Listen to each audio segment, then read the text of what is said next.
যারা আমার ব্যাপারে পোল দিয়েছেন, বিভিন্ন কথা বলতেছেন, তাদের উদ্দেশ্য করে বলতেছি যে প্রকৃত নেতা কি জিনিস সেটা বুঝতে হইলে আগে নেতা মানতে হইব, আর নেতাটা জানতে হইব নেতাটা কি জিনিস। মহাত্মা গান্ধীকে আপনারা দেখেছেন, এই ছিঁড়া ধুতি পরেই এর নিজের ব্যক্তিগত কাজ করতেছে, কিন্তু হে দেশপ্রেম এতটুকু ছিল, এর প্রতি যে সেনাবাহিনী সব বাহিনী এর নিরাপত্তা কাজ করছে বা রাষ্ট্রের কাজ করছে, তৎকালীন টাইমে কোনো ঝামেলা ছিল না।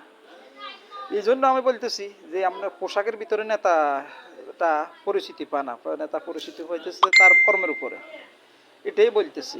আর দ্বিতীয়ত আর একটা জিনিস বলতেছি, নেতা কি জিনিস। মহাত্মা গান্ধী এবং আপনার বাংলার বাঘ যে শের বাংলায় কে প্রযোজক যিনি বলছে, যা যা চাল চলনের উপর গতিবিধির উপর নির্ভর করে তার সেনাবাহিনী সহ সকল বাহিনী তার নিরাপত্তা নিশ্চিত করতে হবে সবসময়।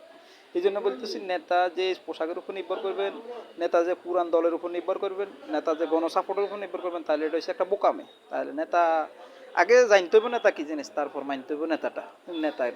আর আপনারা তো হুট যুগে নেতা মানেন যে পাগল দড়িয়ে সামনে নেতা বানান এবং বানান, আর খারাপ লোক দড়িয়ে বানান, লুচ্ছা দড়িয়ে বানান, আর ওই চরিত্র খারাপ যে এদেরকে দড়িয়ে নেতা বানান।